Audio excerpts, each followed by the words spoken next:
Hello students. तो हम लोग कल पढ़ रहे थे डिराइव्ड यूनिट्स के बारे में। लास्ट में हमने पढ़ा था फोर्स का डिराइव्ड यूनिट न्यूटन। वो था एमकेएस सिस्टम में या एसआई सिस्टम कह सकते हैं हम उसको। आज सीजीएस सिस्टम में बताते हैं। तो फोर्स इज इक्वल टू होता है मास इनटू एक्सेलरेशन।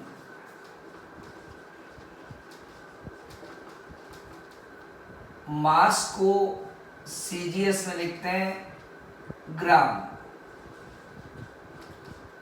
एक्सेलरेशन का यूनिट होता है, कल बताया था, मीटर अपॉन सेकेंड स्क्वायर।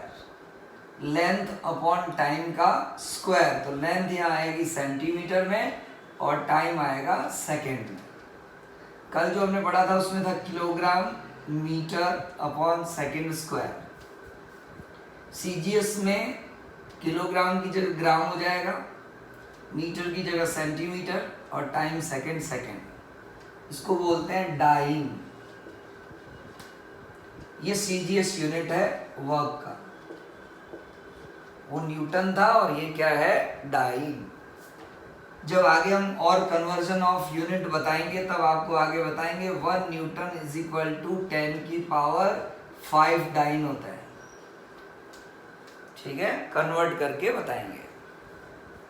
तो ये फोर्स का सीजीएस यूनिट है। मैंने बोला था आपको जहां जहां जरूरत होगी वहां सीजीएस यूनिट भी बता देंगे। ठीक है, नेक्स्ट हम चलते हैं आगे। वर्क इज इक्वल टू बताया था force into displacement. Force into displacement. Force का यूनिट यदि हम एमकेएस या एसआई सिस्टम में लिखेंगे तो एन मतलब न्यूटन इनटू डिस्प्लेसमेंट लेंथ है तो metre. Newton into metre. Newton को कल हमने लिखा था kilogram into metre upon second square लिखा था। ये तो था मास और ये acceleration into metre is equal to kilogram into metre क्या हो जाएगा, metre square upon second square. इसी को क्या बोलते हैं हम एक वर्ड में, जूल। इसी को क्या बोलते हैं, जूल। तो वर्क का एसआई सिस्टम में या एमकेएस सिस्टम में डिराइव्ड यूनिट क्या होता है, जूल। जूल को क्या लिख सकते हैं हम, न्यूटन इंटू मीटर या kilogram into metre square upon second square, है ना, जूल। ठीक है, तो लिख दिए वर्क का है। तो कल हमने पढ़ा था एक तो स्टार्टिंग में वेलोसिटी एंड स्पीड, ठीक है, दूसरा एक्सेलरेशन, तीसरा फोर्स, है ना, फोर्थ नंबर पे वर्क। तो ये जो भी यूनिट हमने निकाले हैं ये सभी फंडामेंटल यूनिट्स पे डिपेंड कर रहे हैं। केजी, मीटर और सेकेंड क्या है, फंडामेंटल यूनिट्स हैं, तो इन पे डिपेंड कर रहे हैं ये सब। तो इसलिए क्या कहलाएंगे, डिराइव्ड यूनिट्स। ठीक है, प्लीज राइट डाउन और टेक द स्क्रीनशॉट।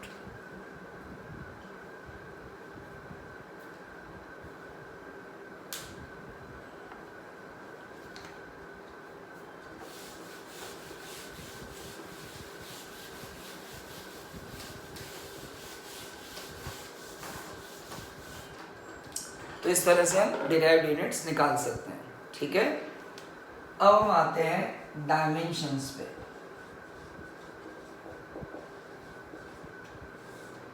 अभी हम इंट्रोडक्शन पढ़ रहे हैं चैप्टर का, यूनिट्स एंड डायमेंशंस। तो सबसे पहले हमने कहा कि फिजिकल क्वांटिटीज क्या होती है, उनको हम 2 कैटेगरीज में क्लासिफाई करते हैं, फंडामेंटल एंड डिराइव्ड। फिर हमने उनके यूनिट्स पढ़े, यूनिट्स में सिस्टम ऑफ यूनिट्स बताए। सिस्टम ऑफ यूनिट्स के अंदर हमने MKS, CGS, FPS and SI system पढ़ा। एसआई सिस्टम में हमने पढ़ा कि यूनिट्स 3 टाइप्स के होते हैं, fundamental, supplementary and derived units. ठीक है, सप्लीमेंट्री के बारे में बता दिया था, फंडामेंटल के बारे में बता दिया था, और फंडामेंटल पे जो डिपेंड करेंगे या फंडामेंटल से जो डिराइव होंगे उनको डिराइव्ड यूनिट्स बोलते हैं। उनके हमने कुछ एग्जांपल लिए, कुछ और भी लेंगे। ठीक है, उससे पहले हम इंट्रोडक्शन लेंगे डायमेंशंस का। डायमेंशंस क्या होती है, तो जिस तरह से हमने डिराइव्ड यूनिट्स निकाले उस तरह से हम कह सकते हैं कि कोई भी physical quantity, Q means quantity, कोई भी फिजिकल क्वांटिटी जो होती है वो फंडामेंटल क्वांटिटीज पे डिपेंड करती है। तो फंडामेंटल ऐसे तो 7 है, तो जैसे नेसेसरी होगा वैसे हम लिख देंगे। जनरली हम 3 लिखते हैं, मास, length and time.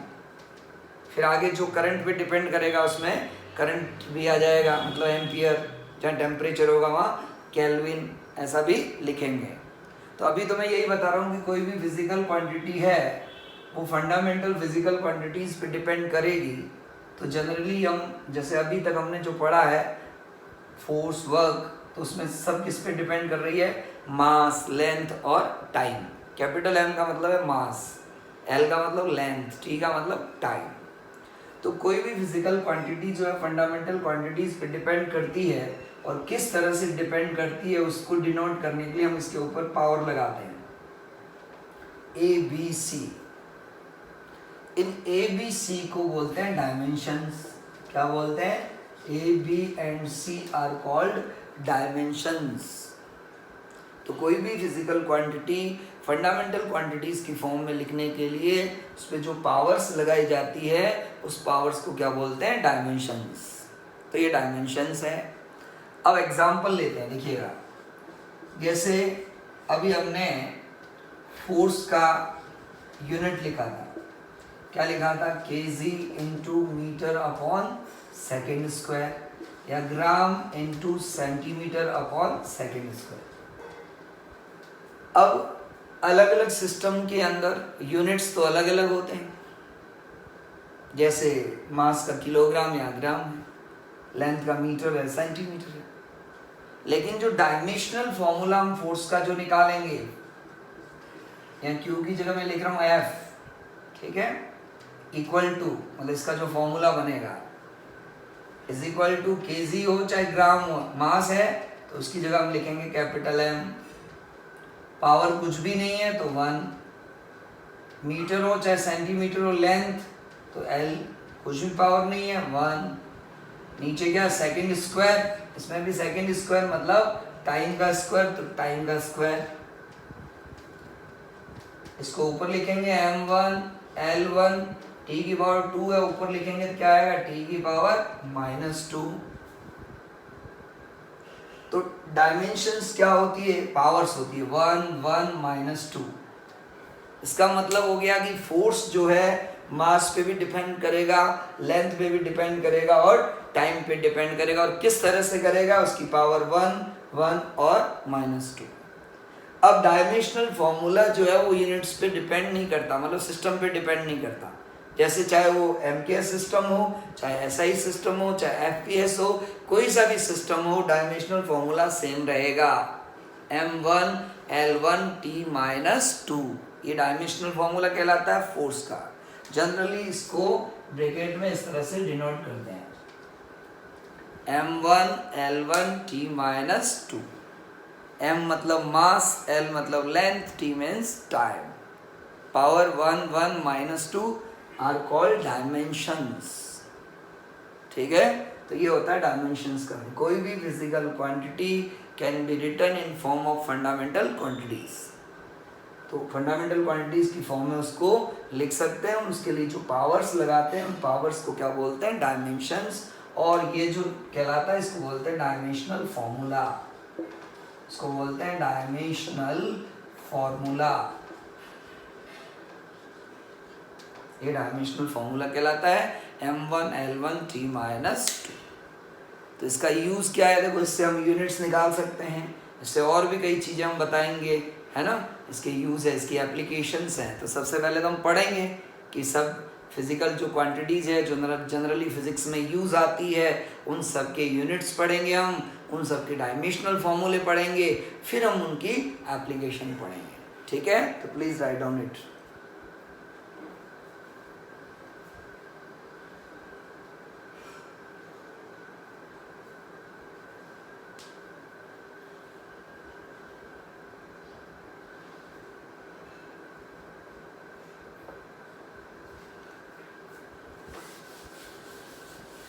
Dimensions.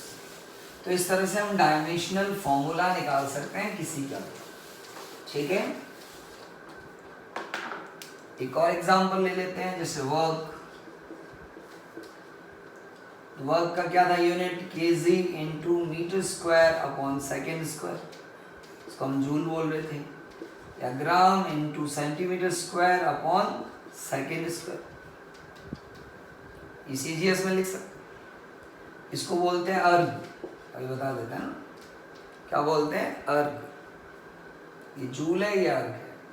1 joule is equal to 10 की पावर 7 अर्ग होता है। ये आपको आगे बताएंगे। एप्लीकेशन ऑफ डायमेंशनल फॉर्मूला जब यूज लेंगे तो पहली एप्लीकेशन होगी यूनिट कन्वर्जन। जैसे पहले बताया था ना, unit conversion 1 kilogram is equal to 1000 gram, तो उस तरह से वो तो बेसिक थे। अब जैसे 1 न्यूटन इज इक्वल टू कितने dyne, 1 joule is equal to कितने अर्ग, तो वो हम फर्स्ट एप्लीकेशन में पढ़ेंगे विद यूजिंग डायमेंशनल फॉर्मूलाज। ठीक है, तो 1 जूल इज इक्वल टू 10⁻⁷ अर्ग होता है। अर्ग इज अ सीजीएस यूनिट, और इसको एमकेएस यूनिट बोल दो चाहे एसआई बोल दो, है ना, क्योंकि जब तक किलोग्राम मीटर और सेकंड है, एसआई और एमकेएस सेम है। ठीक है, तो हमें बात कर रहा था इसका डायमेंशनल फॉर्मूला। तो वर्क का डायमेंशनल फॉर्मूला क्या होगा, केजी हो चाहे ग्राम हो, मास आ गया power 1, metre square centimetre square तो लेंथ का स्क्वायर आएगा, टाइम का स्क्वायर नीचे है ऊपर जाएगा तो -2। तो इस तरह से वर्क का डायमेंशनल फॉर्मूला हो जाएगा m1L2T-2। ये इसका कोई सिस्टम नहीं होता, मतलब सिस्टम ऑफ यूनिट्स होता ना, अलग अलग सिस्टम में यूनिट्स अलग अलग होते हैं, लेकिन सभी सिस्टम में डायमेंशनल फॉर्मूला सेम होता है m1L2T-2। ठीक है, तो ये लिख लीजिए। फिर अब हम चैप्टर का इंट्रोडक्शन हो चुका है। अब जितनी most of the physical quantities है जो फिजिक्स में यूज़ आती है, चाहे 11th में हो चाहे 12th में हो, ठीक है, क्योंकि हम कंपटीशन के हिसाब से पढ़ रहे हैं इसलिए सब बताएंगे आपको। ठीक है, और उन सब का यूनिट्स भी निकालेंगे और उनके डायमेंशनल फॉर्मूले निकालेंगे। ठीक है, उसके बाद हम उसकी एप्लीकेशंस पढ़ेंगे। ठीक है, तो आगे चलते हैं हम।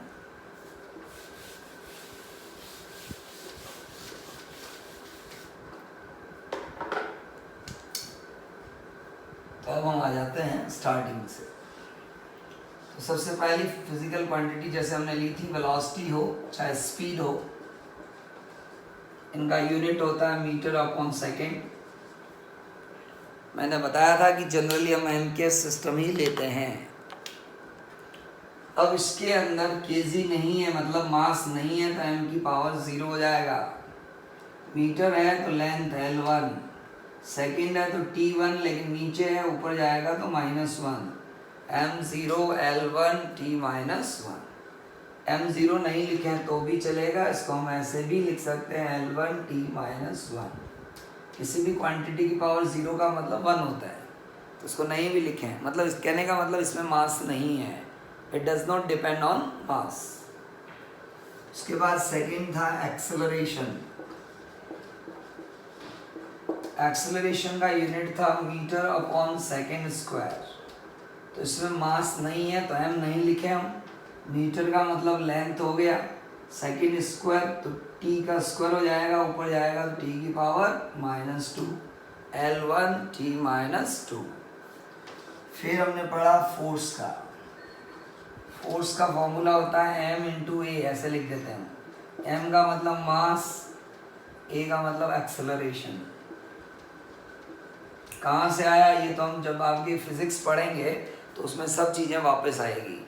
ये फर्स्ट चैप्टर है ना, इसमें सभी फिजिकल क्वांटिटीज़ आएगी जो आप 11th और 12th में फिजिक्स में पढ़ोगे, तो इसलिए इसमें सभी फिजिकल क्वांटिटीज़ के जो फॉर्मूले बताए जाएंगे वो हमको लर्न करने पड़ेंगे।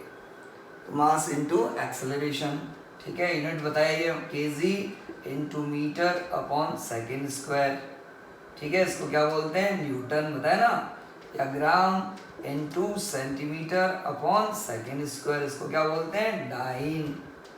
1 न्यूटन इज इक्वल टू 10 की पावर 5 डाइन। एक बार और लिख देते हैं, डायमेंशनल फॉर्मूला निकालेंगे, केजी हो चाहे ग्राम हो, मास मीटर हो चाहे सेंटीमीटर हो, लेंथ सेकेंड स्क्वायर मतलब टाइम का स्क्वायर, ऊपर जाएगा तो -2। ठीक है, तो ये इसके यूनिट्स कहलाएंगे और ये डायमेंशनल फॉर्मूला लिखें इसको।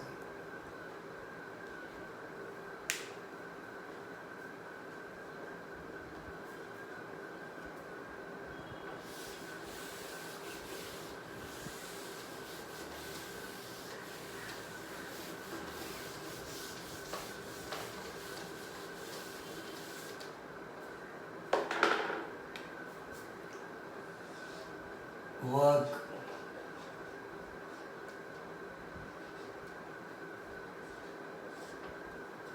तो वर्क का भी डायरेक्ट लिख दूं kg into metre square upon second square लिखा अपन ने, या हम इसको न्यूटन इंटू मीटर लिख सकते हैं। वर्क इज इक्वल टू क्या होता है, force into displacement, force newton into metre. तो यहाँ से भी डायमेंशनल फॉर्मूला लिख सकते हैं, यहाँ से भी लिख सकते हैं। यहाँ से कैसे, न्यूटन, न्यूटन मतलब फोर्स, तो फोर्स का भी हमने पढ़ा m1 L1 T-2 into metre मतलब लेंथ।